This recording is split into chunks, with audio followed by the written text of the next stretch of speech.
series whenever they were going for the series win, and she pitched very well against Georgia in that game 3.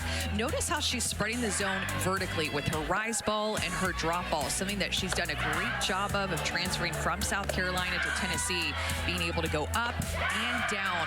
Great curveball, is kind of alluded to. You were talking about the starting pitcher has a lot of different tools. There's that curveball right there. Has a lot of different tools that she can bring with great spin. So off and running here, game 3 of this series. Again, the Hogs have won the first 2. The first game Saturday night in extra innings. And then yesterday, 9-0. Take a look at the lineup for Courtney Deifel tonight. 7, 8, 9 have done a great job of getting on base. I mean, really production mark all throughout their order. They've had patience whenever they've needed to. Even Reagan Johnson, their leadoff hitter, who didn't have a ton of RBIs coming into this series. She's had multiple RBIs. And a Razorback team that came in reeling and have found their groove here, at least for the first 2 games in Knoxville. Mentioned the 2 RBIs for Reagan Johnson. She picked those up in yesterday's game, went 2 for 5. And that's been one of the unusual aspects that you alluded to, Amanda, is the fact that Arkansas has won the first 2 games really with very little contribution from Bree Ellis offensively. Marjetko able to start the night off with a strikeout. Yeah, this drop ball on the inside corner is something that Marjetko is throwing more this year. In fact, and when you look in terms of her pitch usage, she uses her rise ball the most at 29% and her drop ball the second most this year at 23%. Interesting, that drop ball usage up 7% from last year when she pitched at South Carolina.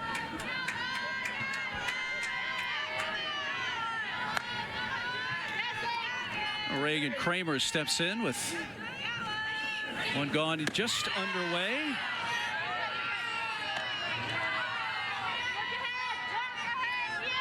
Hitting an RBI with a couple of walks in the first game of this series. 4 walks yesterday and almost had a 5th late in the game, which would have tied an Arkansas single game record. Just has always had a really good eye. Knows her strike zone, so much discipline at the plate.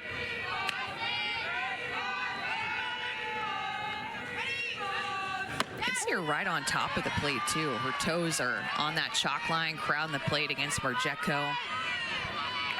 No surprise to see her already in a 3-ball count with her eye, and she just doesn't chase.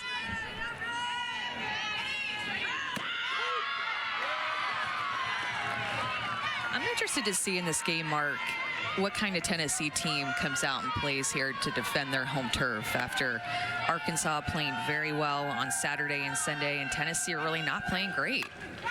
I think that this could be a defining game for them in their season with how they show up today. I think that's the impression we got from Karen Weekly visiting with her about a half hour or so ago. There is a sense of urgency for the Lady Vols tonight. It's going to be in play, coming down the line at third. Panel squeezes that for the second out of the inning. And I think a lot will be determined by the tone set in the circle by Sage Marjetko. Karen Weekly told us before yesterday's game, she's just looking for somebody outside of Carlin Pickens to step up in that with that ace mentality when they get the ball. So base is empty for Kaylee Wyckoff.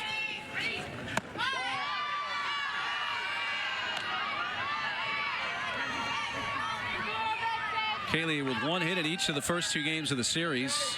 Combined 2 for 10, but knocked in 3 yesterday after 1 RBI in the opener on Saturday.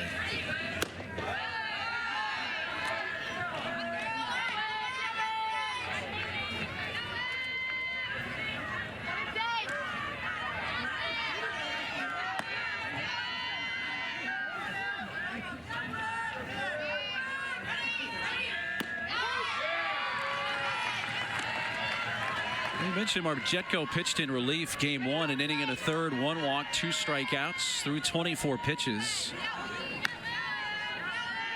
Making her second SEC starts of the season, and gets back in the count at 2-2. I think she has really good stuff, and I think that she has very good spin. You can see the movement of her pitches through the zone. That was a curveball up and down the hands of Wyckoff. That's hit sharply up the middle and into right center field, and Wyckoff, a 2-out base hit. That's going to bring up Bree Ellis, who's been relatively quiet in this series. She's had 3 hits this series, but she just hasn't really barreled up anything. That was her first hit against Pickens on Saturday, and then she'd go on to strike out 3 times against her. Looking just indecisive at the plate, not really on time, but impressed still with her hustle to turn that into a double, but just not squaring things up. A lot of pop-ups like you're seeing here. Tennessee pitchers have been able to handle her well, and when you go back and look at how she was pitched on Saturday and Sunday, they're throwing her hard up and in a lot, changing speeds very well against her and continuing to work from ahead. Big swing there, and of course with a few strikeouts and finding herself in a lot of 0-2, 1-2 counts, no surprise she goes up looking early in the count. And there's your series numbers, and if you look at it, okay, she's 3 for 9, hitting .333, but again, it's been soft contact on those 3 hits, really, for the most part. It has been. That was better contact, but it's hit deep towards center field, and it gets out.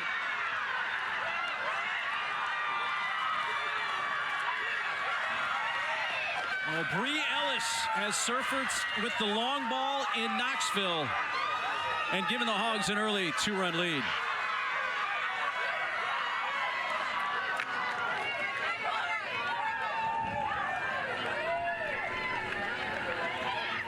How excited her teammates are still for her. Hitting the second pitch that she sees, she knows that they've been pitching her inside, specifically up and in this series, and she just goes up looking for it on the first pitch. They went back to it on the second pitch, and she handles it. Still, like you mentioned it off the bat, didn't get all of it, but she's so strong, got enough of it to put them on the board. Got it out just a little to the left to dead center, but still hit it about 215 feet. That's rolled out to Bellafaw, and that will take care of the Hogs. But number 17 on the year leaves the yard for Bree Ellis. Arkansas just continues to find different ways to score in different moments, but this time it's the home run hitter, one of the best in the nation, putting Arkansas on top. Point. But here come the Lady Vols in the bottom of the first inning. Well, one of the other metaphorical curveballs is going to be the starting pitcher for the Razorbacks. You're going to get to see Cam Harrison.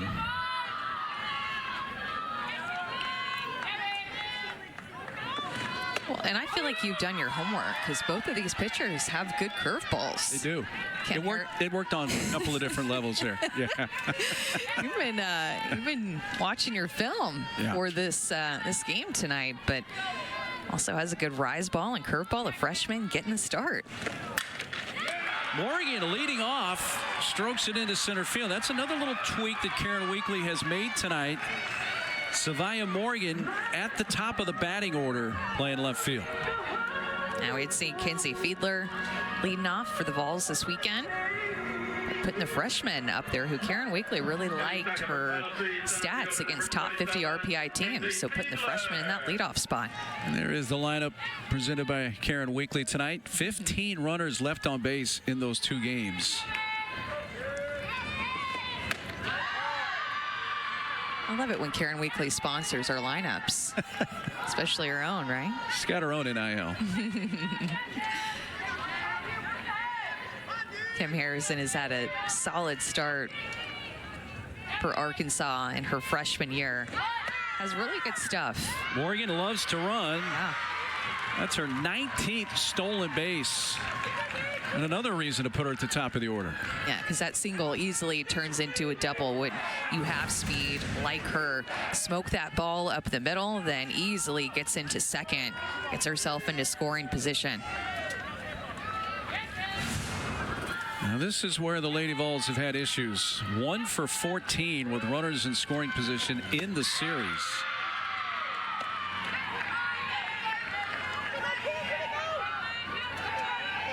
Kim Harrison will throw a rise ball at different levels. Her go-to pitch is going to be a curve ball. That's what Morgan hit back up the middle of the field for that single, and she'll mix in a changeup a bit as well. Has good speed and movement. Gonna need to paint corners like that. I don't know where that one missed. That looked like a good pitch. Didn't get the call. Looks like this is going to be backdoor curveball, not coming back over the plate enough to get that call, and all of a sudden Tennessee has 2 on.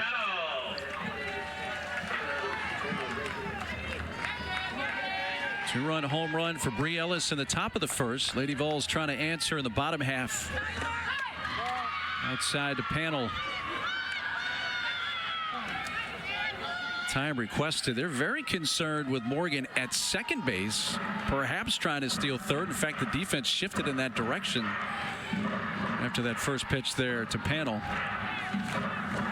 Head coach Courtney Deifel, 7 straight NCAA appearances, still looking for that elusive trip to Oklahoma City, but they helped snap a couple of strings here for Tennessee by winning the first 2 games of this series.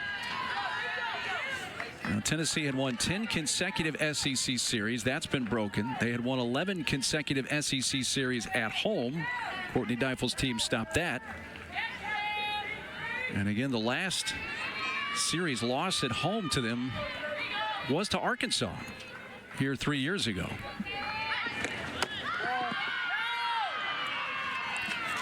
Which says a couple of different things. Number one, it says that Tennessee's been darn good the last few years. Yes. And then it says that Arkansas has been too. Both teams very consistent, especially, you know, coming back from that shortened season in 2020. It's been Tennessee and Arkansas at the top of the SEC. Panel behind that. It's 2-2. It is a mic'd up Monday. Karen Weekly's mic'd up.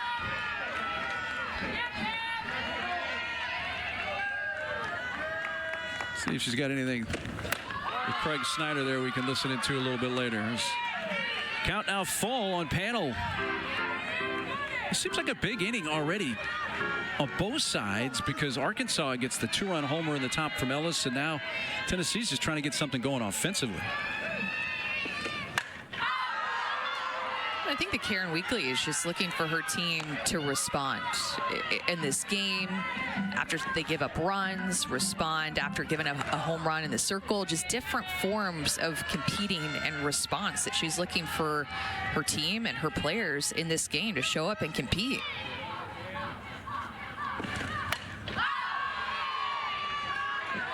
Just offensively, it's been tough for them to get anything going. Just scored 3 runs in 15 innings against Arkansas pitching. A lot had to do with Robin Herron, the way that she threw game 1, threw the complete game, had 16 strikeouts, but left 14 on base.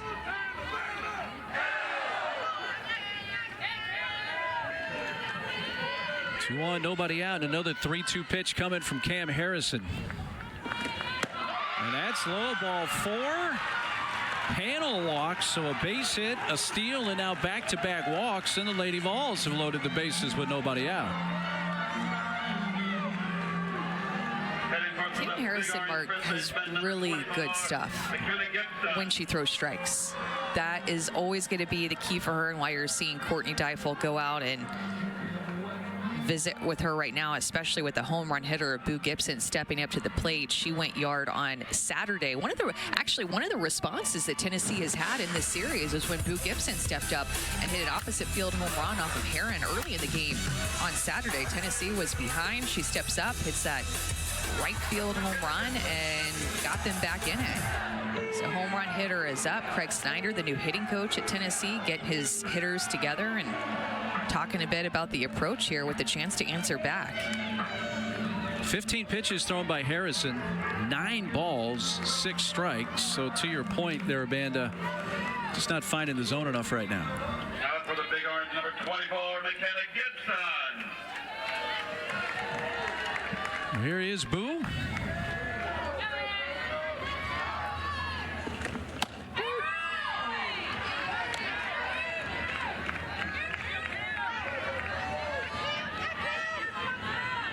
Two-run homer came in game 1 on Saturday. 0 for 3 with a walk for McKenna Gibson yesterday.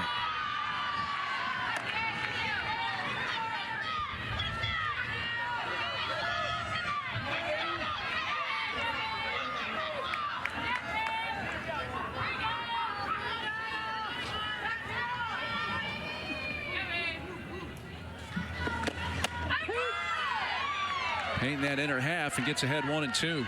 Looked like a little backdoor curveball for both of those strikes to work from ahead against her.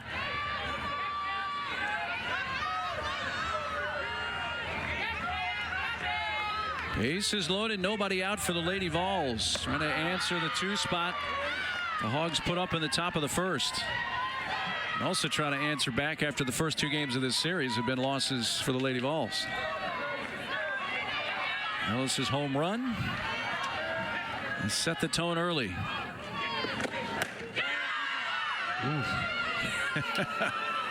Very close. My goodness, went back to that same pitch that she got her first 2 strikes on and just does not get the call. And all of a sudden you look up and you're in a full count. With nowhere to put McKenna Gibson. 3-2. Got her swinging. Tied her up again.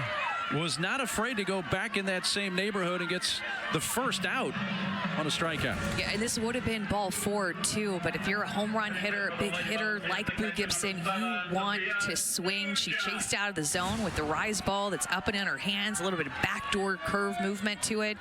Huge pitch by the freshman. The catcher Sophia Nugent takes strike 1. The senior from California with the bases loaded this year, 2 for 5. One of those 2 hits, though, a grand slam. That came against Eastern Kentucky.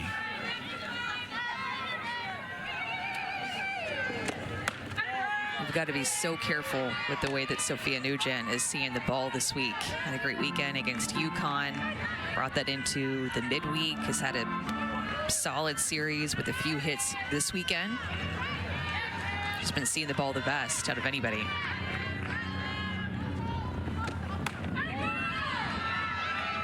Keep seeing Harrison working tight to these right-handed hitters. She is, and to me it looks like Tennessee is thinking she's going to throw that curveball away from them, and instead she's coming with her backdoor in, and they don't want any piece of it. And unfortunately for her, she's not getting the call. Throwing it pretty consistently right at the knees on the inside corner, but that was a big pitch to put this into a hitter's count for Nugent.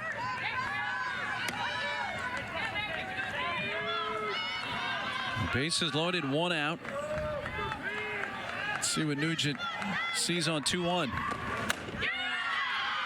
And she is just going back to that same pitch over and over again. She did the same thing to Gibson.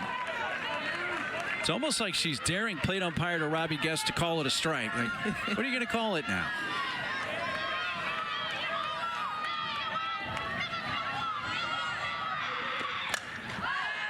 Finally moved one off the plate a bit.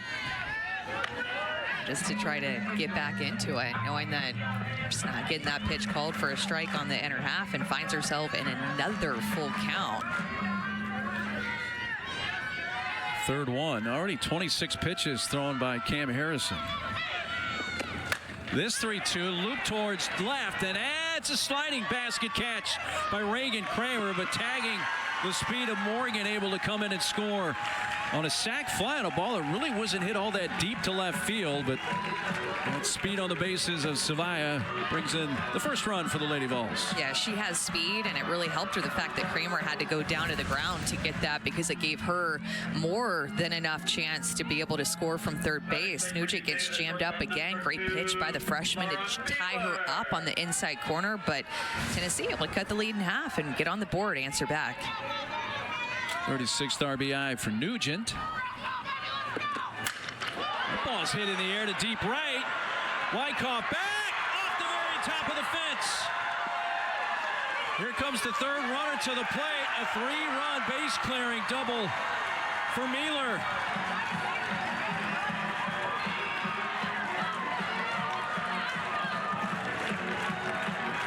Gives Tennessee a 3-2 lead. 2-run double for Mealer.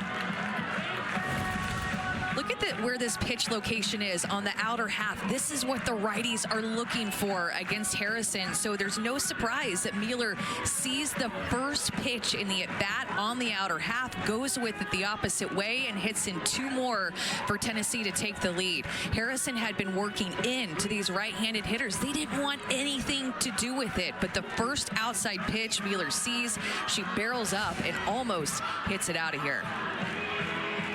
Her 3rd double of the season, 17th and 18th RBIs. Karen Weekly out. I don't think there's any question the ball stayed in the ballpark and hit the top of the fence. What might Karen be unhappy with there?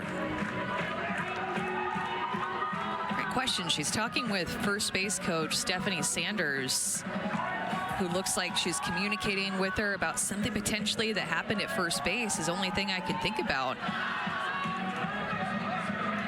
The only thing that makes sense was there's some kind of contact with the defender at first, where Karen's wanting an extra base here.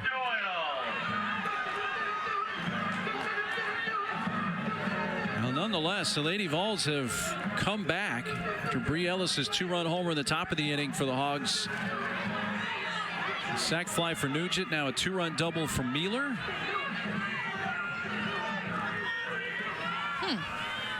And the Lady Vols have a lead for the first time in this 3-game series here in Game 3.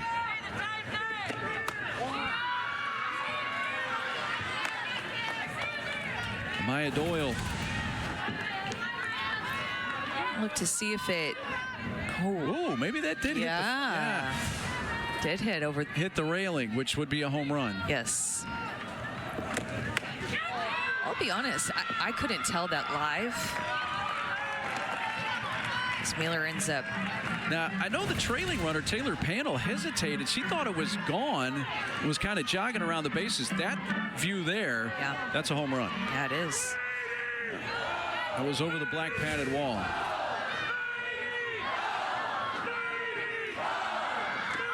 Which is surprised then she didn't ask for a replay review.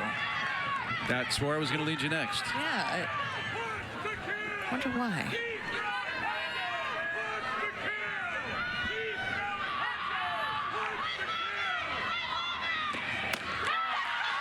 And that's ball 4 to Doyle. It has been a laboring Cam Harrison out there. 32 pitches so far here in the bottom of the first. Here comes Courtney Deifel.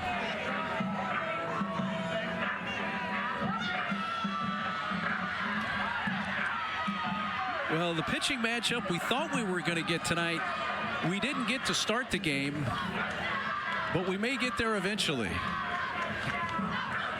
And we'll see who Courtney's going to bring out of the bullpen here as Harrison heads to the dugout.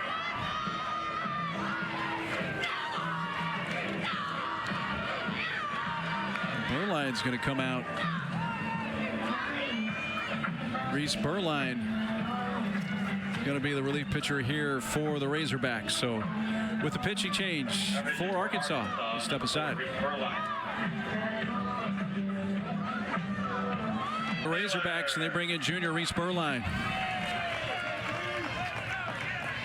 She inherits runners at the corners with 2 outs. Katie Taylor, the hitter for the Lady Vols.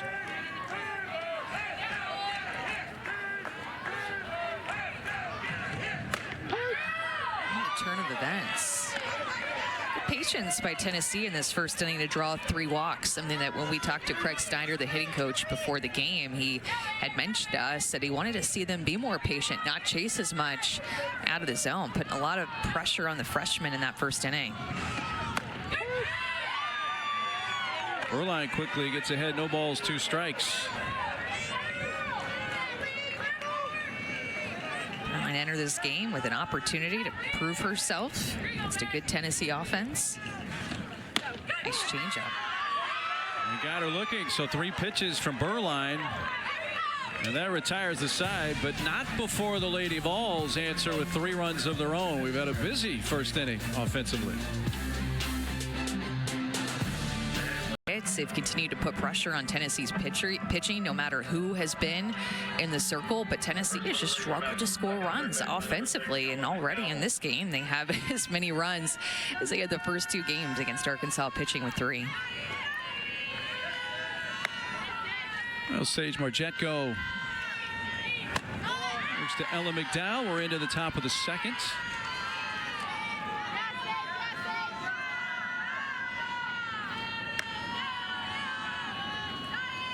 Four homers on the year for Ella.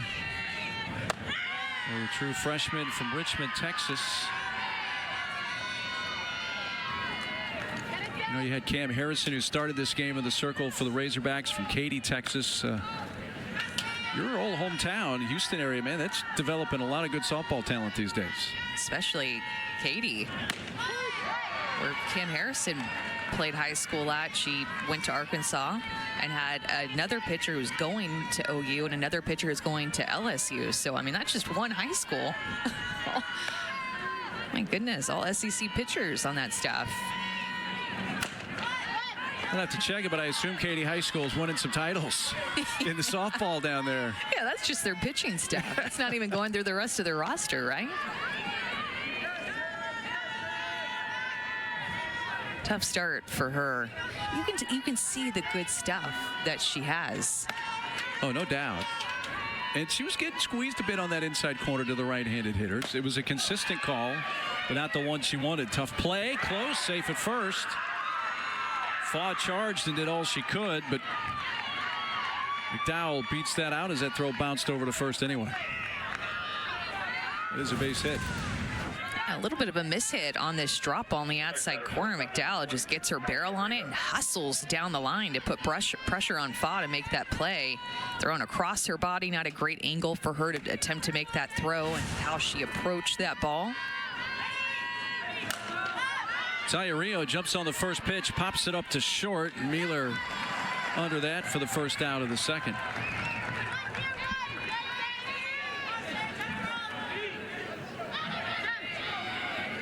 Second baseman, number 14. Those pinstripe uniforms Tennessee has on tonight with the Summit Blue pinstripes. Yes. Here in Knoxville, that color of blue is known as Summit Blue, to honor legendary Pat Summit.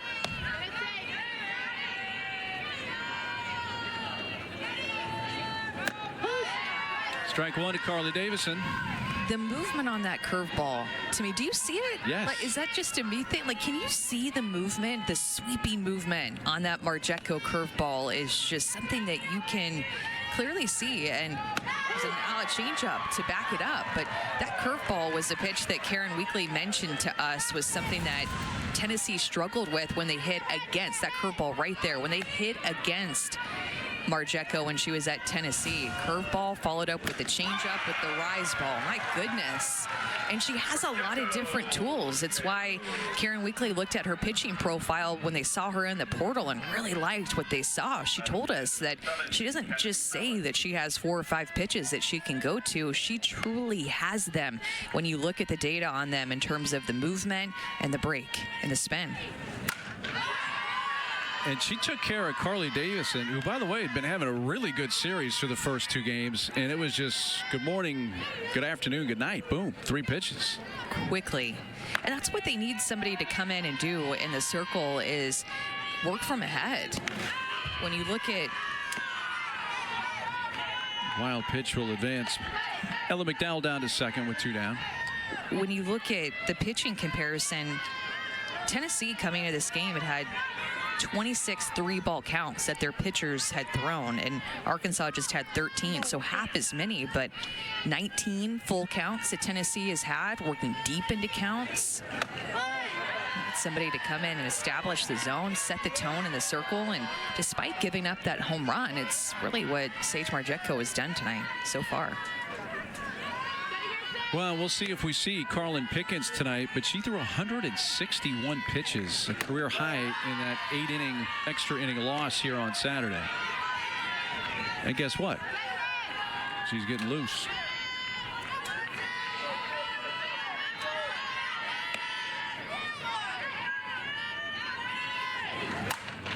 Miller strokes one towards center field.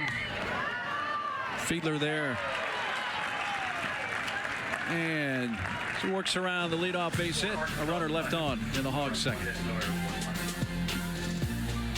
I guess saw it really well because she was running around second, saw the ball hit the railing that it should have been a home run, and she was kind of trotting around the bases, and that caught Karen's attention. She's like, go, run. Well, it's also a little bit like reverse engineered because the closer that Taylor Panel got to her, the louder her voice got. And you would have thought it may have been opposite, right? Like further away, you need to be a little bit louder.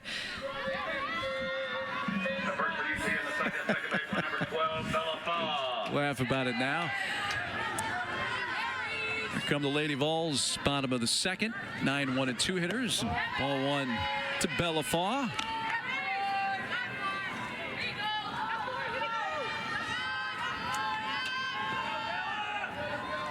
Bella did not play in the first game on Saturday. She did play yesterday, went 0 for 2. We mentioned this being a big game for Tennessee to be able to answer back. I mean, just to be completely honest, they have not played well in game 1 or in game 2, and Arkansas has played very well. Ball's driven towards center field, back to the warning track for Reagan Johnson. Got a crosswind tonight from left center towards right center. The ball slicing through that crosswind. It was blowing a little harder earlier today. It had a pretty good breeze going mid-afternoon here. 66 degrees.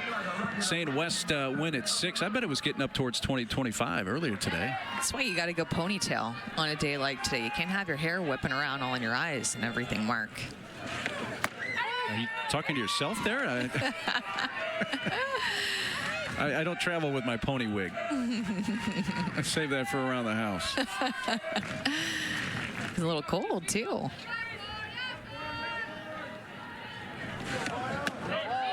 Top of the order is Savia Morgan. This move to the top of the order already paid off for Karen Weekly as Savia led off the first with a base hit, stole second. She would score on a Nugent sac fly. She had been in the 9-hole, and Karen Weekly had the confidence to move her back up to the leadoff spot. Already paying off with that leadoff single, answering right back after Arkansas got on the board. I guess in many ways when you're in the 9-hole, you're kind of a de facto leadoff hitter, but it's still not at the top of the order of the lineup card when the game begins. There's a difference. There's a difference. You can see the confidence, though, in her presence when she steps in the box.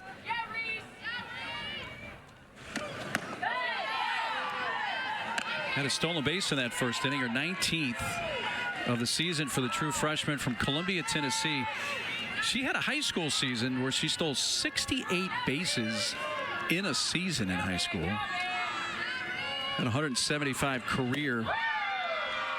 And that's not what you want to do if you're the Hogs, and that's put Morgan on base with 1 out. Already 4 walks in this game given up by Arkansas pitching and 4 walks taken by Tennessee hitting, showing that patience at the plate. When Arkansas gets into trouble in the circle, it usually is due to the free pass. They've given up some of the highest number of free passes in the SEC.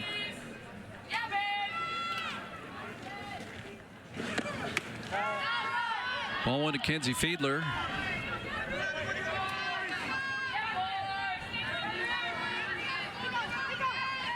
Kenzie picked up one of those walks in the first inning. Got to keep a close eye on Morgan. Not running. It certainly has the attention of catcher Kennedy Miller.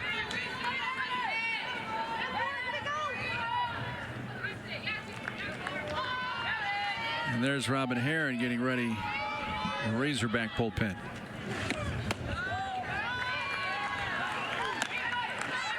Three and 0. Reese Berline came in with a couple runners on and 2 outs in the first for the starting pitcher Cam Harrison, and quickly fanned Taylor on 3 pitches. Got Faw to begin this inning. A walk to Morgan, and now a 3-0 strike to Fiedler. I see Herron warming up, but I feel like Peyton Burnham would be an option today as well. Hands on deck, Courtney Deifel told us before the game, but Peyton Burnham, the freshman, another freshman, there she is, for Arkansas threw very well yesterday. That's a strike call, a late strike call. So instead of ball 4, it's a full count.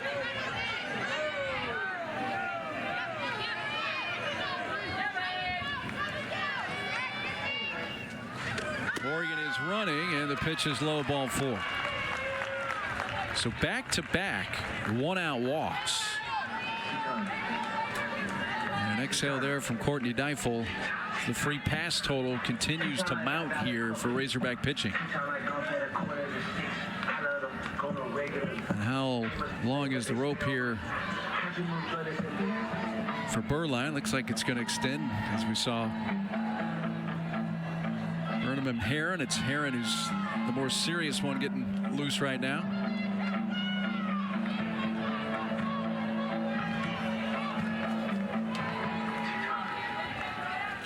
In many ways, and we talked about this with Courtney Deifel before the games, Razorbacks are kind of playing with house money here. You've won the first 2 games. You would love a sweep in Knoxville. Those are so rare. But you've already won the first 2 games of the series.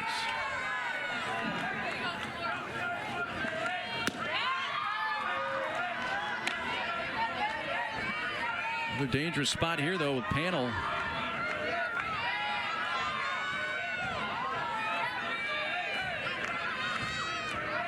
Leads the Vols team. In fact, one of the tops in the SEC in a number of those departments.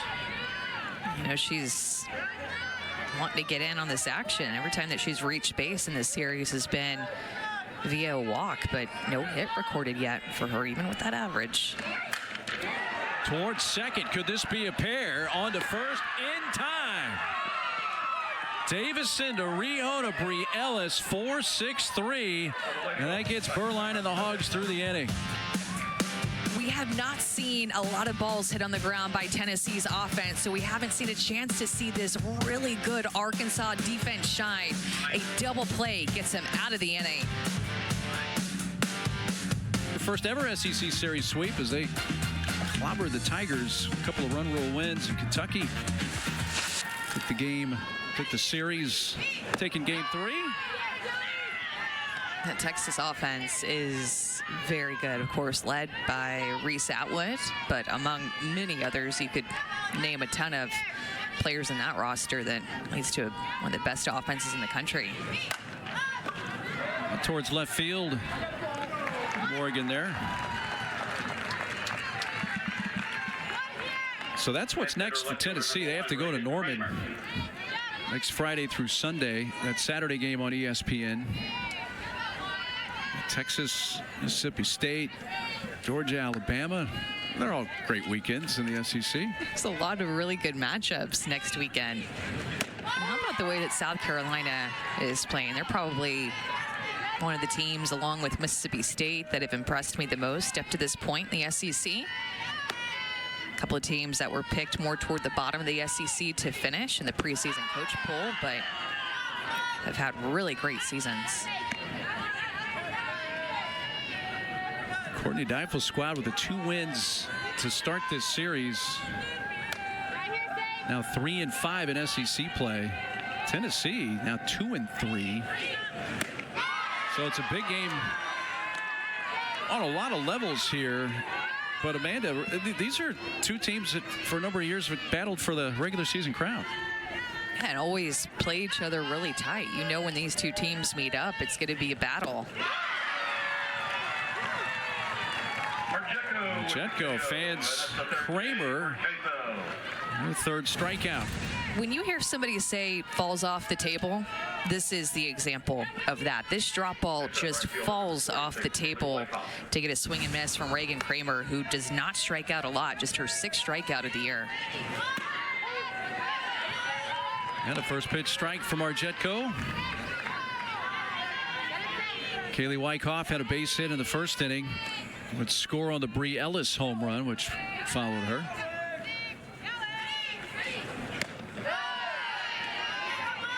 Damn, Arjetko's even on the pitches that are called balls. She's around the zone.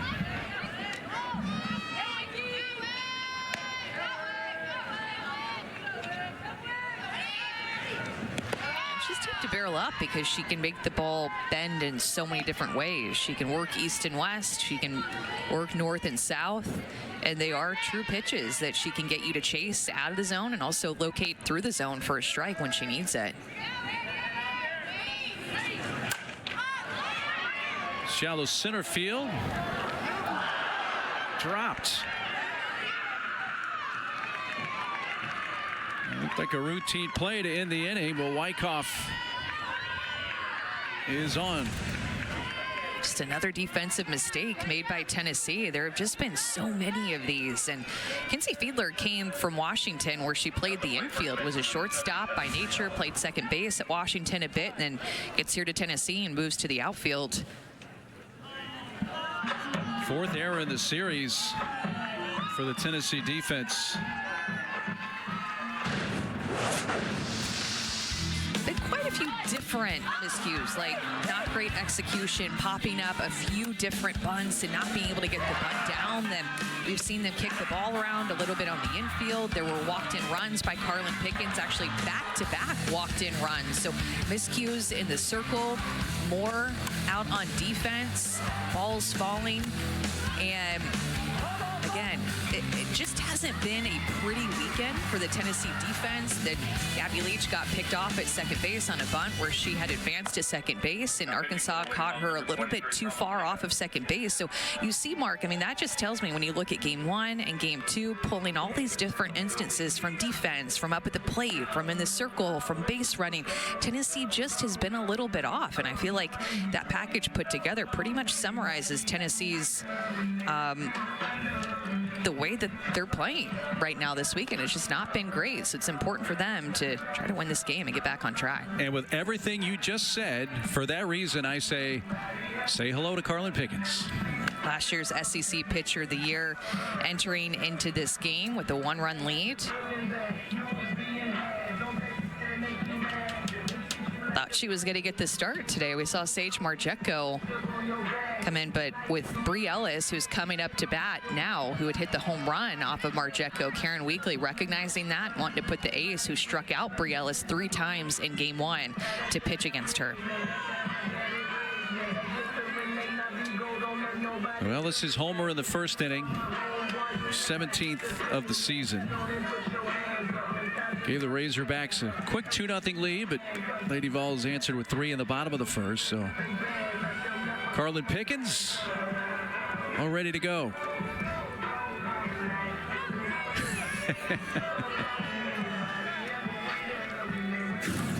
This is a home run that Bree Ellis hit earlier off of Marjeko that we were mentioning, trying to work her up and in with the rise ball. Sent over center field. She's just so strong. She did not get all of that, and it just carried out of here. First pitch swinging at the third. Hot shot. Panel fields. Throw. Stretch. Ah! Oh, safe. Looked like Smokey Edge was about to call her out, and then said that Gibson brought the foot off the base and gave the safe sign.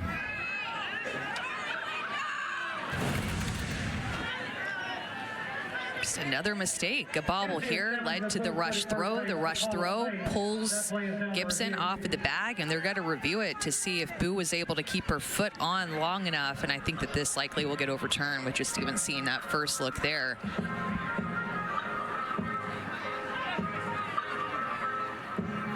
Now, with white shoes and a white base, it's not exactly totally clear. I think her foot stayed on there when the ball hit the glove. But is it indisputable video evidence to overturn the call on the field, which is safe? Yeah, to me, it is. She's clearly on right there. The ball's in the glove.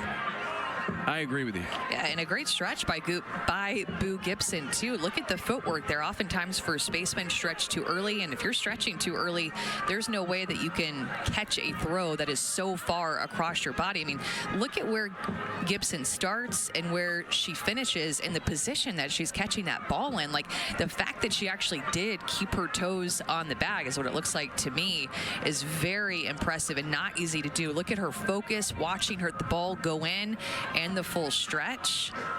And we hadn't seen that angle. That angle, I think, definitely shows that she's on the base there. Great hustle by Ellis to make that play even not just about where her foot is, but did she actually beat the throw? I mean, that you also take that into consideration. Smokey Eds had shown with his hands that he thought that she had come off of the bag, but because Ellis hustled so hard down the line, she made that a lot closer than he thought it was going to be. Take another look at this angle, and when you put these three different angles together, because she's on the base there, I still believe. Yeah. Ball's in the mid. After further review, the call on the field has been changed. The runner is out. This is Tennessee's first challenge. So this time, Karen Wakely gets the review, and it goes in the Lady Vols' favor. So side retired.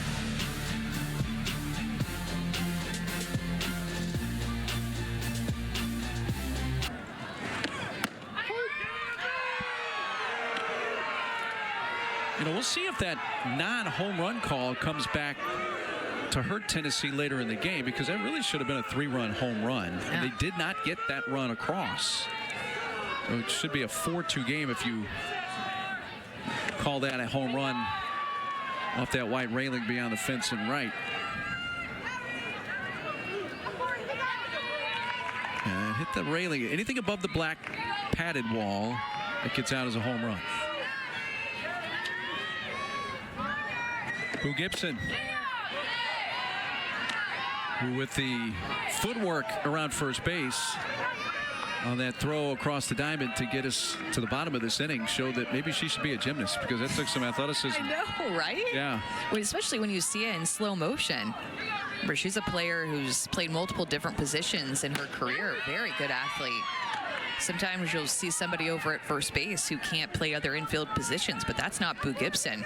Third base also. Play anywhere, I feel like, in the infield if her team needed her to.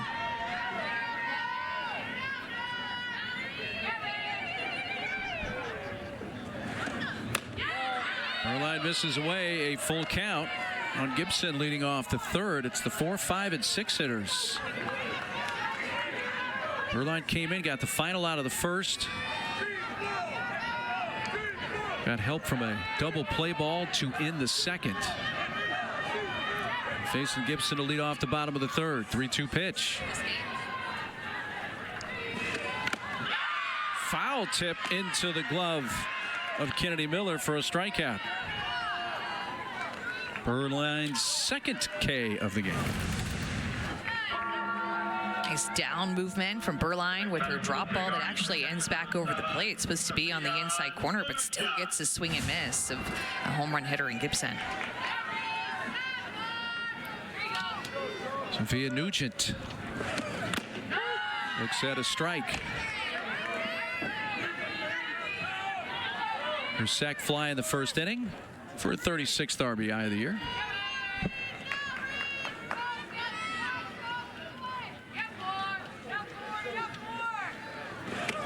Just an interesting stat here. Arkansas in this game already has been in 6 full counts with their pitchers, and we're just in the third inning.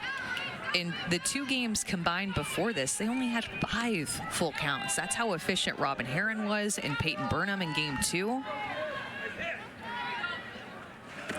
And how much Tennessee maybe was helping out Herron and Burnham in those games, chasing out of the zone. Had really good patience in this game, drawing quite a few walks. 5 walks to be exact already. Well, a conversation with Craig Snyder, the hitting coach, Tennessee, before the game, mentioned some of those same things. I think his evaluation of the first 2 games offensively.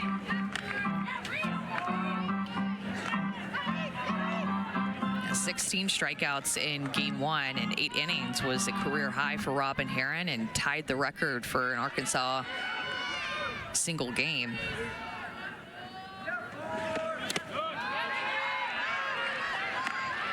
Mentioned that 4-6-3 double play that got Arkansas through the last inning. You mentioned how good the Razorback defense has been this season. They've only committed 11 errors as a team. And they're playing in their 30th game of the season here tonight.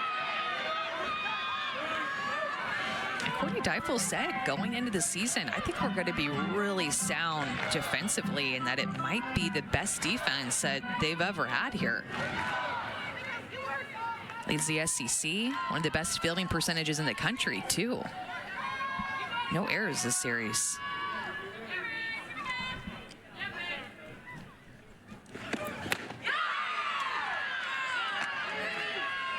Back-to-back strikeouts, 2 outs.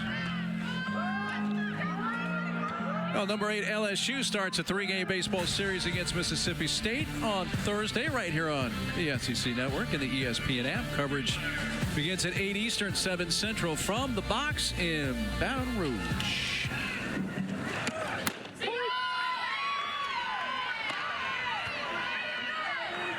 Strike 1 to Mueller. Hit that ball off the railing beyond the fence and right. Instead of getting a 3-run home run, settled for a 2-run double.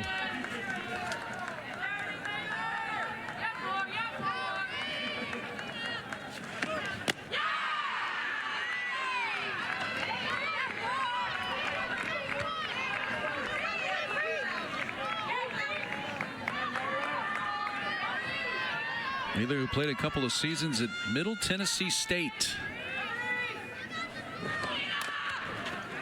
Chop to third, McDowell high, safe.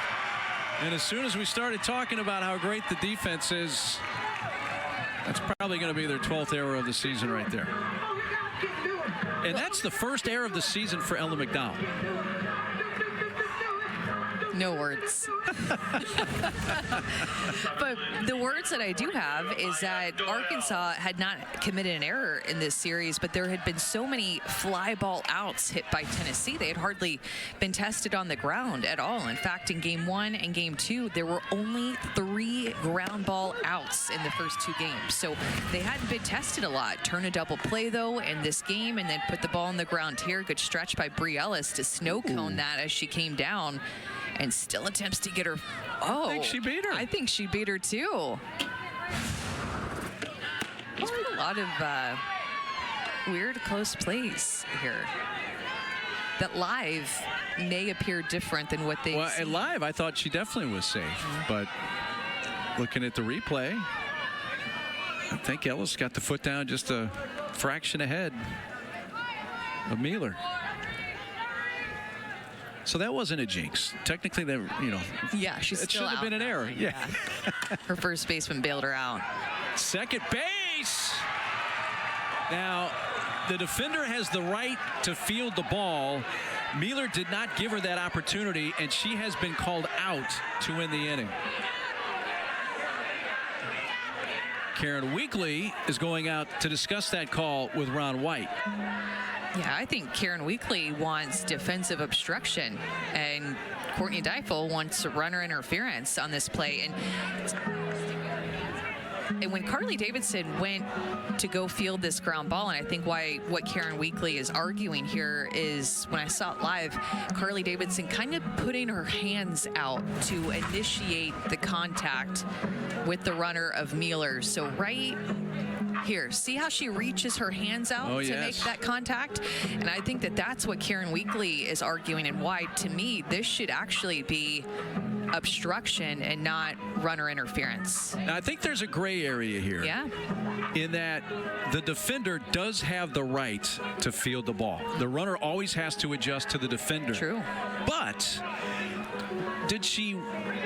there's not much time by the time she clears in front of Davison.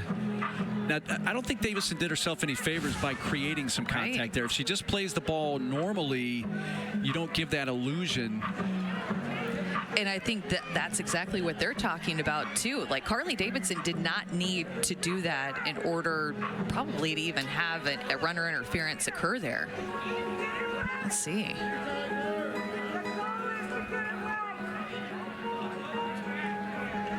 The ruling on the field is obstruction between first and second base. The call stands. So they did call obstruction. Okay, so now he's got the terminology incorrect, I believe. I don't think so, because the call in the field, and that actually is what I thought, and then I kind of talked myself out of it, to be honest, because we were talking runner interference. But the second base umpire held his arm straight out, which signals obstruction. And After the full discussion, Arkansas is going to challenge the decision of obstruction on the play. It is now under review. So, wait a minute here. Arkansas had left the field. yes, because I think they thought it was runner interference, and Yes. they were going to, great, we're going to. And now they've figured out it was obstruction. And now they are Yes. asking for review. Because obstruction is impeding the runner if you don't have Yes. possession of the ball. For the review, the call of obstruction is upheld. Yeah, okay. So that's what This is Arkansas's first challenge. That's initially when we're seeing this with Carly Davidson reaching her arms out and initiating that contact, that would be obstruction. So she didn't have possession of the ball and she impeded the runner who's trying to get to second base. But obstruction was not the original call, was it? Yeah, I think it was. Okay, now the fact that Arkansas left the field maybe fooled me that Yeah. they had called interference, Yeah, they were not trying to fool obstruction. everybody, I think. All right, okay. Well, they accomplished that with me, but the inning continues. Is it just me, or we had a kind of a weird 3 innings here? Very weird. Welcome to Knoxville, Mark. Katie Taylor fouls it back. And after a couple of mistakes, this is a moment you need to capitalize on if you're Tennessee. And when you think about what a team like Oklahoma has done so well in the past 4 years, it's capitalizing on moments like this when the team gives you a free pass, an extra out. That's what Tennessee needs to do to try to extend this lead.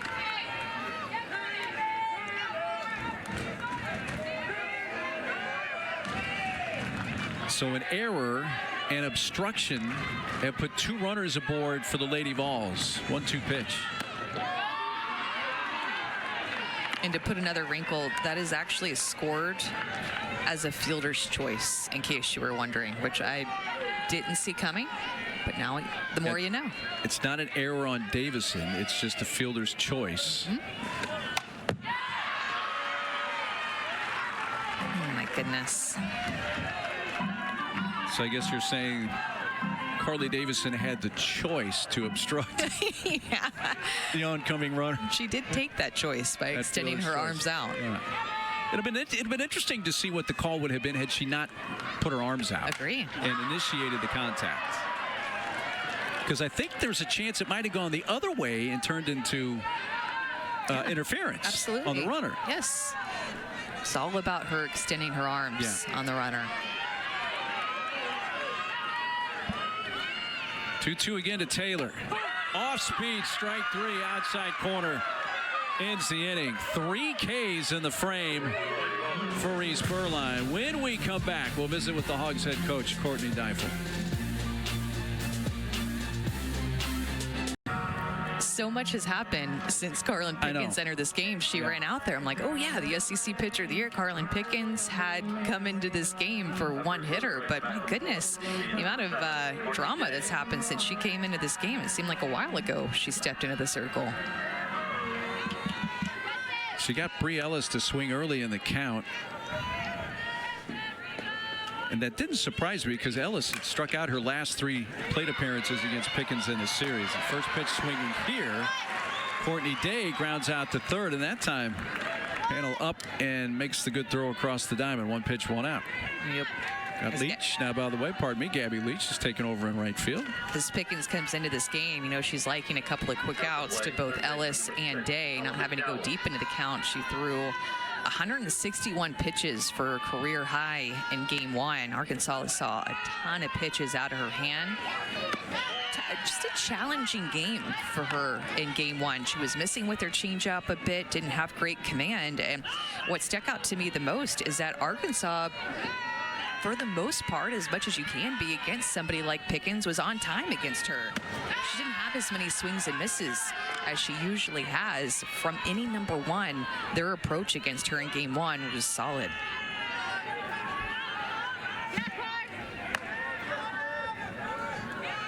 Behind in the count to Ella McDowell, 2-0. Well, the 161 pitches were her career high by quite a big number. Yes. I think, what was it, 120 something in that ballpark was her previous high. It's a 4-pitch walk to Ella McDowell. Let's go back game 1 of this series on Saturday, and I know there was some frustrations for Pickens in the circle at times. Yeah, it wasn't completely agreeing with the strike zone. She did still get 10 strikeouts. She's a strikeout pitcher, so a bad day for her is 10 strikeouts, but did give up 8 hits, the most allowed this season by her. She has had a really strong year and has built on every year that she's been in the circle for Tennessee. As a freshman, she got some time behind Ashley Rogers, and then as a sophomore last year, it was her and Peyton Gottschall, the transfer who came in. They kind of serve as co-aces, bouncing off of each other. And this year, in her junior year, I mean, she is the premier ace on this pitching staff.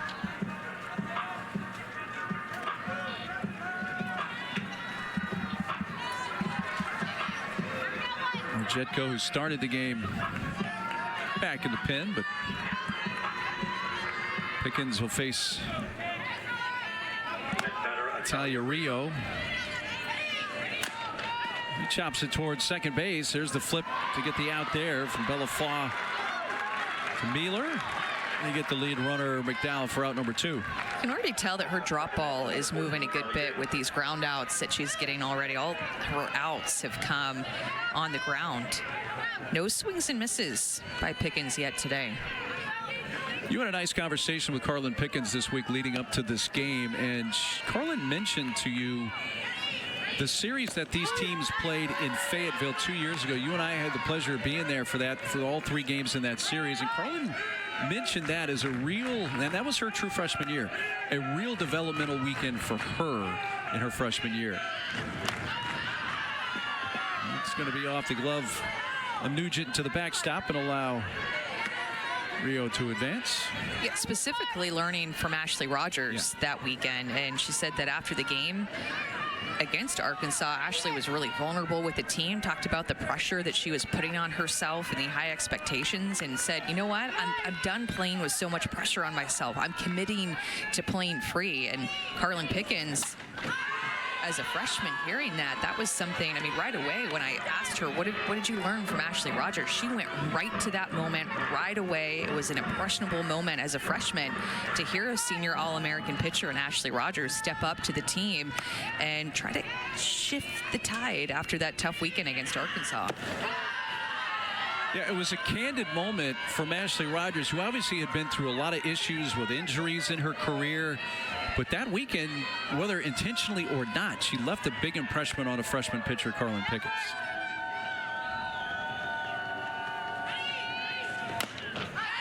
Chop foul at the first base side. Obviously, Pickens brings the velocity. I think they clocked her, what, as high as 77 here on Saturday?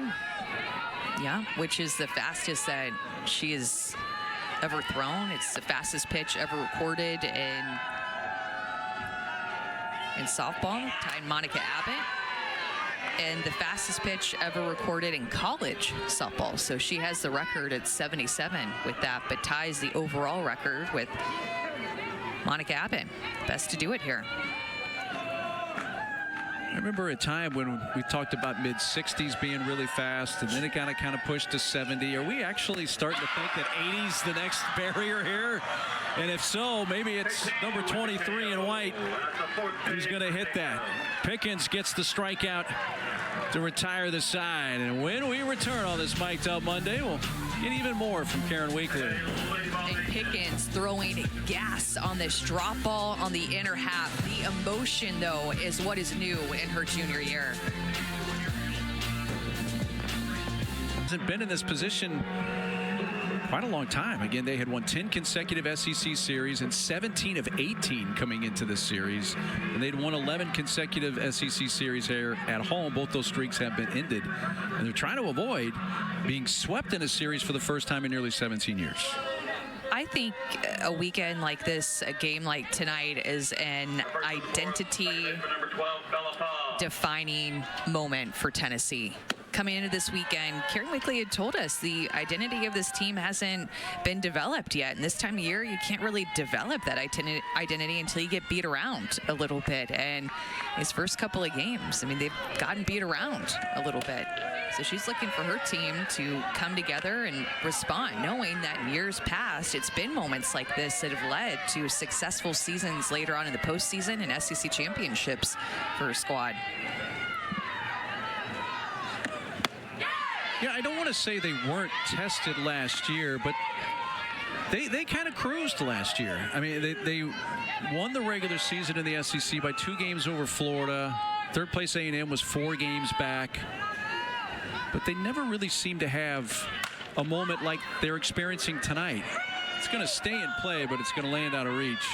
Until the Super Regional that they hosted. Supers, yes. Regular season, no, though. Yeah. Right. But because they didn't have that, it seemed like that moment happened a little bit later and at the wrong time for them as they lost on their home field in Super Regionals against an Alabama team that got hot at the right moment and did have those challenging moments earlier on in season and played their best ball at the right time.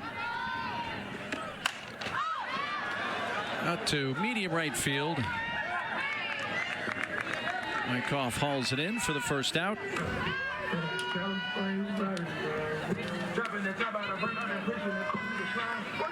Well, we have more pro days for you this week. 3 hours of coverage each day. Tomorrow we'll have the Texas Longhorns beginning at 2 Eastern. Then Wednesday, LSU at 11:30 a.m. Eastern. And Friday, Ole Miss at noon Eastern. All right here on the SEC Network.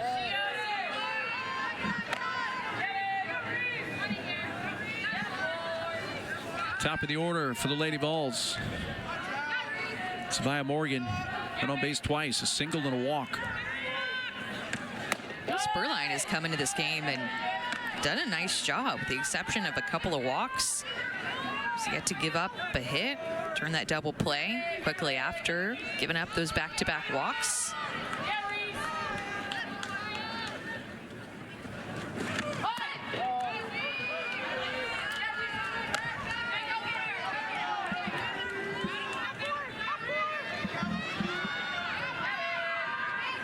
Morgan had a 10-game hitting streak back early in the season in February. True freshman.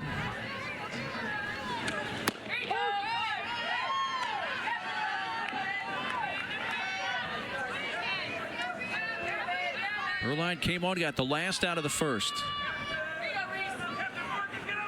Since then, a couple of scoreless innings.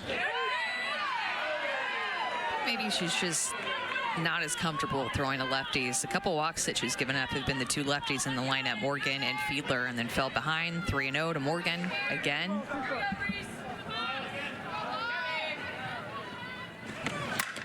To third. And the stretch by Bree Ellis down the line. Ella McDowell got rid of that quickly at third base. With Morgan, you have to do that.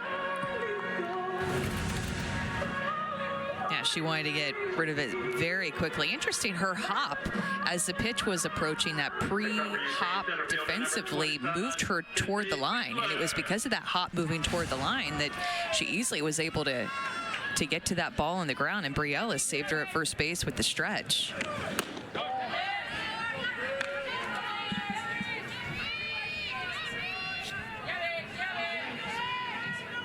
'60th pitch from Burline coming next. Now watch Ella McDowell as she takes this pre-pitch hop. She does it toward the third baseline. You see what I see? I see it. So with that hop, trying to time it up with the ball coming out of the hand, and when the hitter is going to take that swing, kind of like a tennis hop. Started that. I remember Auburn doing it for the first time with the Myers. But it's interesting how that hop leads her closer to the line, and it was because of that when Morgan hit that ball down the line that helped her get that out.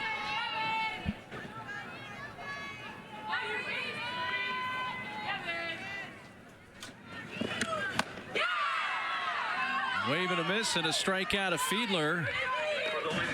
And they go in order in the Lady Vol fourth.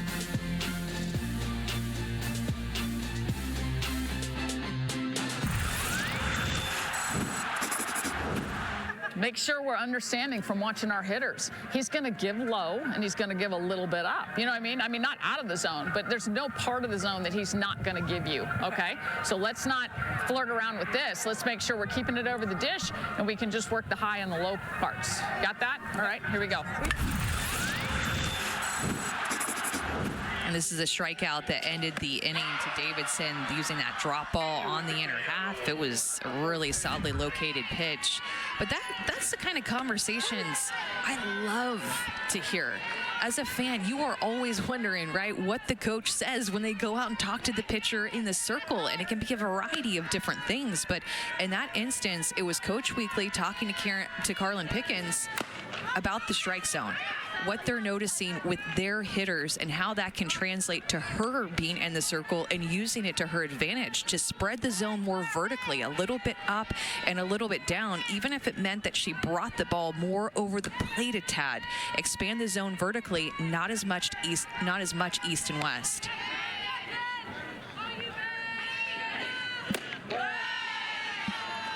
Is that a byproduct of, we've seen a lot of close pitches really on both sides, especially on the inner part to right-handed hitters that have been called balls that are close, and it's like, well, you know, take that out of the umpire's hands, just put it over the plate in essence and just go high-low with it. Yeah, don't flirt as much with the corners.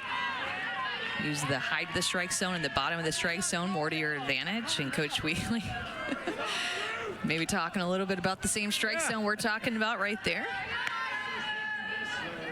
Pickens 2-2 pitch. Just like that, actually. That is a drop ball over the heart of the plate. And Carlin Pickens rebounding from the pitch before that Coach Weekly was arguing with a little bit that maybe Pickens thought should have been a strike, but she's like, all right. She kind of nods to herself. That's okay. Communicates with her defenders. I got this next pitch. And she did. More over the heart of the plate at the bottom of the strike zone with that drop ball.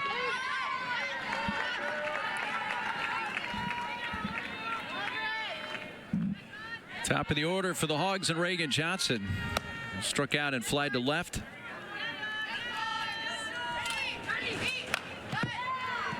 It was really cool to get a chance to talk to her earlier this week, Mark, and just telling that she's grown and her confidence. I talked to her last year too, but 1 year can make a huge difference when you're this age of growing your confidence, and of course more in a leadership veteran role for her now as a junior. It's a changeup for another strikeout, back-to-back strikeouts for Pickens. But one thing that I thought was the coolest is that her dad still sends her texts before games that he calls game day keys to success. And this is an example of a text from Carlin Pickens' dad, Philip, to her before the game, one that he sent her earlier this year. But be fierce, never back down, always have that high energy.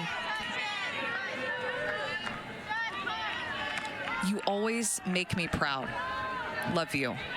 Reminders, little girls are watching you. This is the type of stuff that gives you goosebumps that you might think only happens when a pitcher is 10 or 12 years old. But Carlin Pickens is the reigning SEC pitcher of the year. And these are the things that her dad tells her, who means so much to her, still catches her, by the way.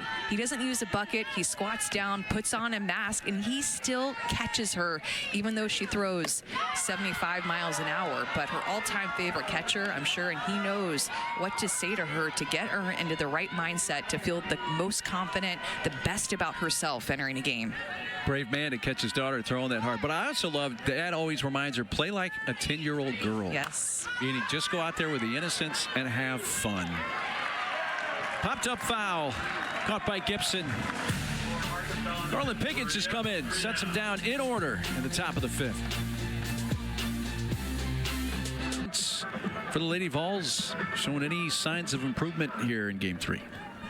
Couple of hits, and I still think have found ways to answer back. I mean, it was the answer back in the bottom of the first inning. Arkansas put up 2. They put up 3, so that was huge for their confidence. Still 3 runs in the first 2 games, and they have 3 runs tonight with a couple more innings to attempt to score and extend their lead. And they have the 3, 4, and 5 hitters up here with Taylor Pannell leading off. Walked and scored in the first and rolled into a 4-6-3 double play last time up.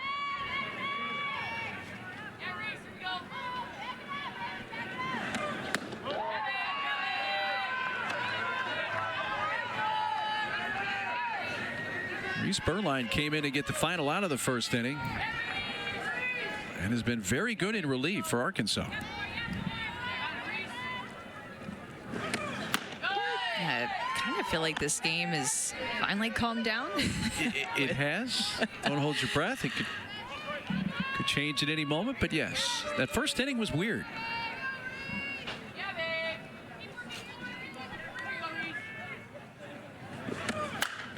Ball's crushed, but going foul. Something that I noticed in the first couple of innings in game one, that Tennessee swings and hitters counts look like that. More aggressive, big swings, more on time. And then it felt like as game one went on, they started to chase more and more off the plate and fed right into Robin Herron's hands. So they started out with great approaches, and it just kind of gradually went away. They kind of got stuck yesterday in game two with Burnham, who gave him a completely different look. Ooh. Hot shot knocked down by Berline, and she fields her position well. That got back to her in a hurry and throws out Taylor Panel. Got on her so quickly, had her glove in just the right spot where that hop went. Just knock it down and make the out. But that's the type of hit that will make your heart beat just a little bit faster than it already is. Yeah, I bet. Gibson, ground ball towards deep short. Rijo, low, dug out by Ellis. 2 away. Definitely more balls on the ground tonight by Tennessee hitters, in large part to the drop ball that Berline's throwing.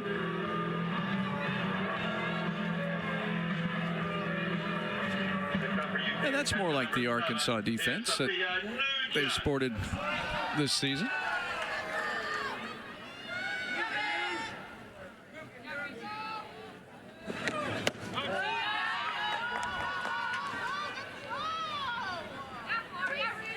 Nugent picked up an RBI in the first on a sacrifice fly. In fact, that was the game's first run for Tennessee.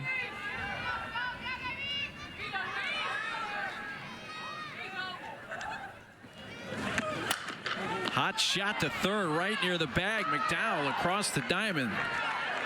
A little crow hop to her right, helped out once again. They go down in order. 7 in a row retired by Berline.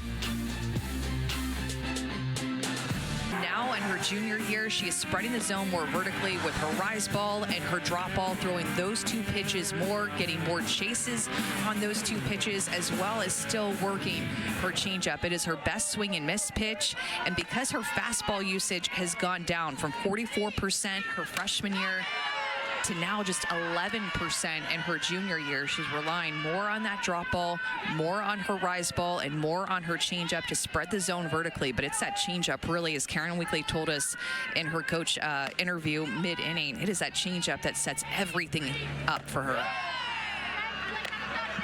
So by throwing that fastball, in essence, fewer times, will that help her not only in a game, but extend her physically better through a season? Yeah, I think you could see it that way. I see it as her fastball is going to be more of a straight line pitch. It does still have a little bit of a drop to it, but when she is truly trying to throw a drop, it gets more down movement to it, like that.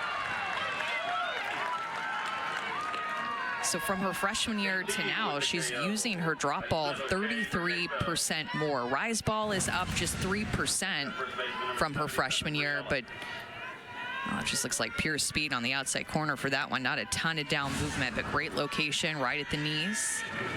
But the one thing I will say about her rise ball that you just saw there is from her freshman year to now, she's getting more swings and misses on that pitch, up by 20%. It's a significant margin. Now Bri Ellis at the plate. And that's a changeup. Yes. Sorry to interrupt you. I just got to point it out. Way out in front. Well, but sometimes you can't even recognize it to the naked eye, because still, Mark, her 62, 63 mile an hour changeup is some pitchers' fastball speeds.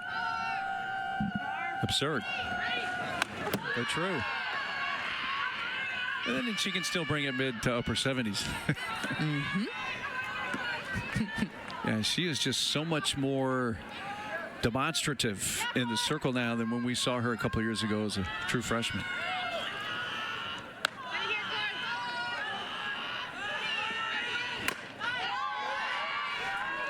Seen a lot of that indecisiveness from Bri Ellis this weekend, and not just against Carlin Pickens, although that's where it did start with 3 strikeouts that she had against Pickens. I mean, all year, Bri Ellis has been such a well-rounded hitter. She had only struck out 4 times coming into this series all year. Now that number is up to 7 because of the 3 strikeouts that she had in 1 game against Pickens, which just has not happened for Bri Ellis this year, hitting for both average and power. I mean, she is a hitter hitting over 500, not relying on her speed, but just on consistency. Carlin Pickens, back-to-back strikeouts to start the top of the 6th. Off-speed pitch there, popping out of her hand, a little bit more up in the zone, but you see the reaction from Carlin Pickens, something that has definitely grown since her freshman year.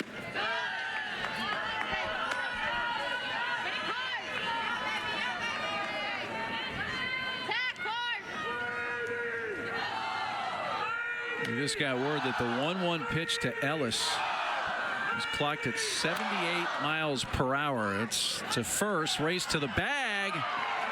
And that's won by Gibson. So I think we might have just seen a new record-setting velocity pitch in this inning. We saw it, me and you, right here. 78. So did you at home.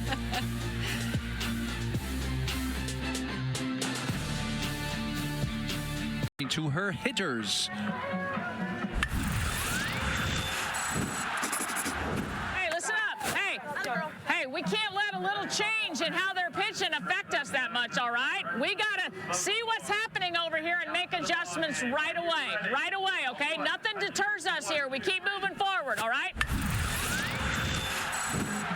Berline yet to give up a hit, coming in relief of Cam Harrison, and though Cam Harrison was the one that gave up the 3 runs, and Berline coming in and settling down the Arkansas team and quieting the bats of Tennessee. Bottom of the 6th, Tennessee up a run.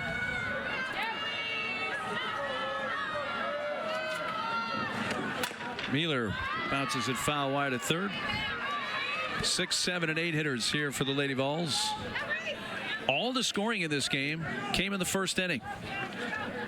Bri Ellis, a 2-run homer in the top of the first, gave the Razorbacks the lead. And Tennessee, a sac fly from Nugent, and a 2-run double from Mueller. Made it 3-2, and that's where the score stands here late, bottom of the 6th.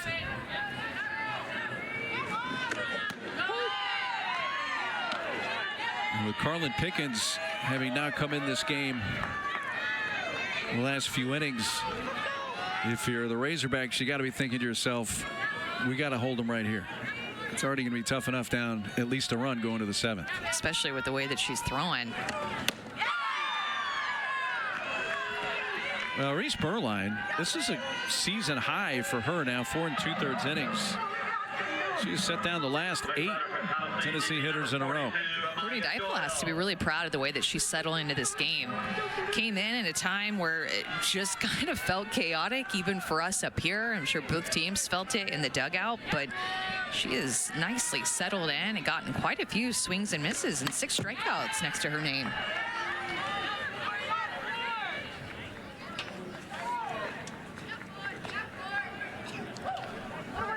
Berline entered the game with a couple of runners on and 2 outs in the bottom of the first. Quickly struck out Katie Taylor to get out of the inning.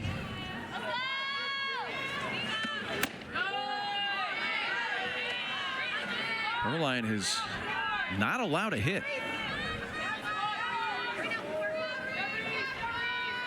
There's been 1 ball hit, 2 balls hit to the outfield, but a lot of ground ball outs for her infield that's so solid. Tennessee has their 3 runs on only 2 hits. Arkansas has their 2 runs on 3 hits. Each side has committed 1 error.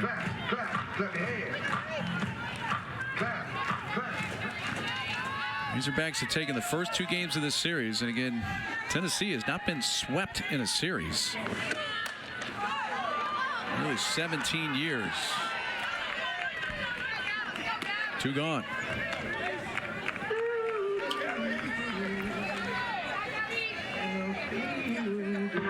Well, tomorrow night here on SEC Network and the ESPN app,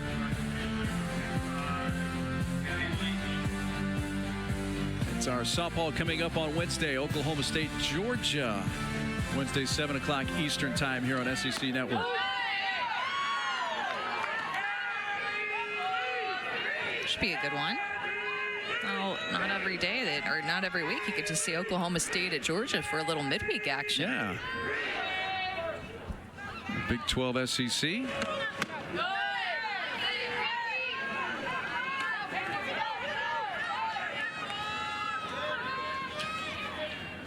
The last time Tennessee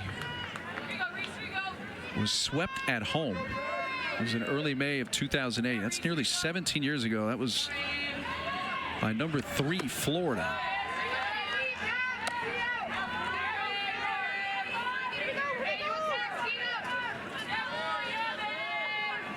Gabby Leach.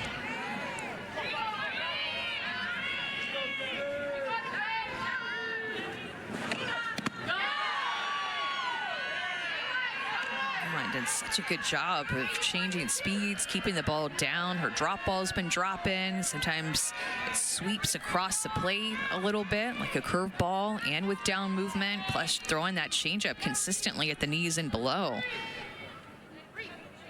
First to bat for Leach, who came in the game in right field a few innings ago. Bouncing ball towards the middle and to her right. Davison makes the play. And they go down in order. 10 in a row retired by Reese Berline. Well, last chance for Arkansas as we go to the top of the 7th, but let's take you back last inning. The 1-1 pitch for Carlin Pickens to Bree Ellis. This is a new record. It was 78.2 miles per hour, the hardest pitch ever thrown in a softball game. Yeah, not just college. No, ever. Ever. Yeah, that was it right there. Was Monica Abbott. She had tied Monica Abbott's record at 77 and just broke her Lady Ball great. 6, 7, and 8, part of the order up here for the Razorbacks. Down a run.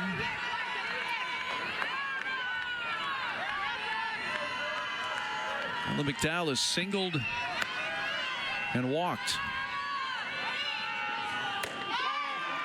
A walk came against Carlin Pickens. This is the second time she's seen Pickens tonight.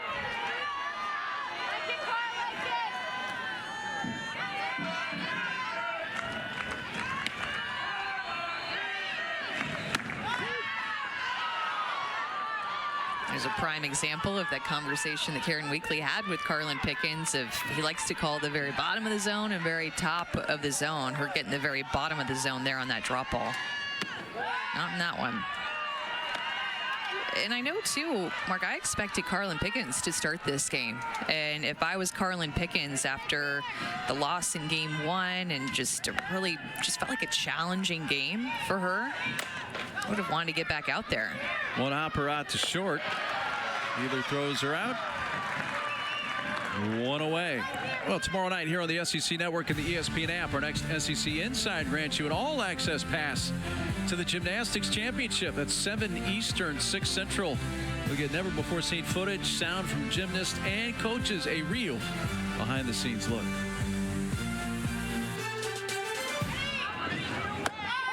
You were not the only one who thought Carlin Pickens was going to start this game tonight. That's a pretty large segment of the population. But here she is. A 1-run game in the top of the 7th. That we anticipated. Her being in the game at this point. Looking much more like herself, too. And it just feels like when Carlin Pickens pitches this year, and maybe it's just the games that I'm watching, but every game is a close game. A tie game, a 1-run game. In fact, Pickens has pitched in either a tie game or where she's protecting a 1-run lead in 26 of her last 34 innings. A lot of pitching under duress. Towards third, charge, pick, panel to first. Couple of ground ball outs. That Lady Vols defense. And the Razorbacks are down to their final out. Next up, second baseman number 14, Harley Davis.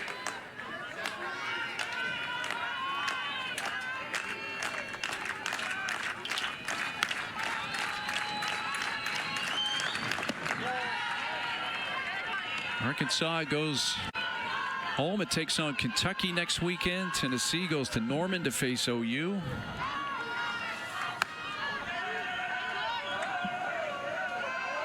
No pitch to Davidson. Ground ball under the glove of Faw into right field. And the Hogs are still alive. I mean, Tennessee is going to have to figure out their infield defense. And I just am being honest, because every miscue, mistake that they make on defense is just more pitches that their pitchers have to throw, more looks that the opposing hitters get to see off of their pitchers. Just so many mistakes on the infield this weekend. They did score a base hit, but I know exactly what you're saying. If you're a pitcher, that ball was hit sharply, but you want that play to be made. Absolutely. If you're a head coach, it's a play that you expect to be made.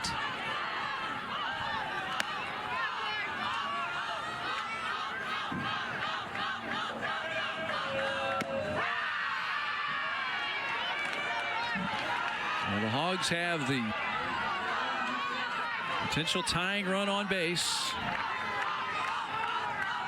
Kennedy Miller. Now they have changed that actually to an error. They put up a hit initially, so it's been changed to an E4. I wasn't going to go there this late in the game and get into the errors hits conversation, but I'm glad that that one was changed. And this is big too, because leadoff hitter Reagan Johnson is on deck with the 9-hole, a 3-0 count. Stick around for SEC now. Coming up after we're finished here. Peter Burns, Nikki Fargas standing by. His third and final game of the series. Tennessee trying to salvage one. Up a run late. Tying run at first, 2 outs. So 3-0 pitch. Ball 4. And suddenly there's a lot more drama in this game.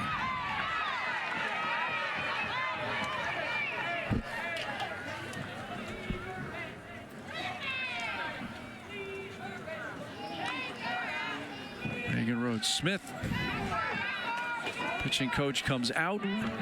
Now you have the tying and go-ahead run on base for the Razorbacks with 2 outs.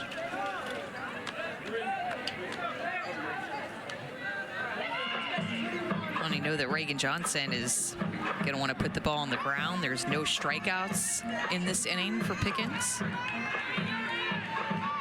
So ball is looking like it's been going. The ball's going to get put in play, and with Reagan Johnson's speed, she's going to be trying to put the ball on the ground and put pressure on this defense to make a play.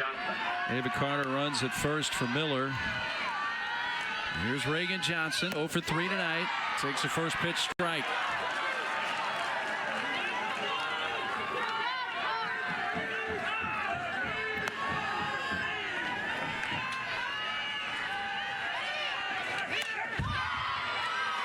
And Pickens has the Hogs down to their final strike.